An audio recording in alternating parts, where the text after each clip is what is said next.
मैं आप सबसे भी कहने के लिए आया हूं कि जो दृश्य 1947 में हुआ था वही दृश्य तो आज बांग्लादेश के अंदर हम सबको देखने को मिल रहा है।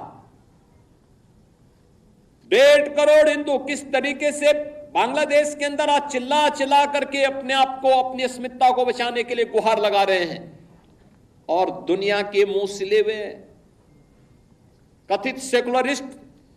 भारत के अंदर भी इनके मुंह सिले हुए, एक भी शब्द इनका नहीं निकल रहा है, क्योंकि उनको भय है कि अगर इन निरीह कमजोर लोगों के पक्ष में इन्होंने आवाज निकाली तो इनका वोट बैंक खिसक जाएगा। वोट बैंक की चिंता है, लेकिन मानवीय संवेदना इनकी मर चुकी है। मानवता के रक्षा के लिए इनके मुंह से एक भी शब्द नहीं निकलने वाला है, नहीं निकलेगा, क्योंकि इन्होंने आजादी के बाद लगातार उसी प्रकार की राजनीति को प्रेरित और प्रोत्साहित किया, उसको लेकर के आगे बढ़ते रहे। ये लगातार बांटो राज करो की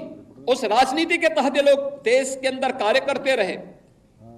अंग्रेजों से सत्ता इन्होंने उस समय प्राप्त की। ये वास्तव में भारत की सत्ता का नेतृत्व नहीं कर रहे थे, बल्कि अंग्रेजों के ही, ब्रिटिशर के ही मानस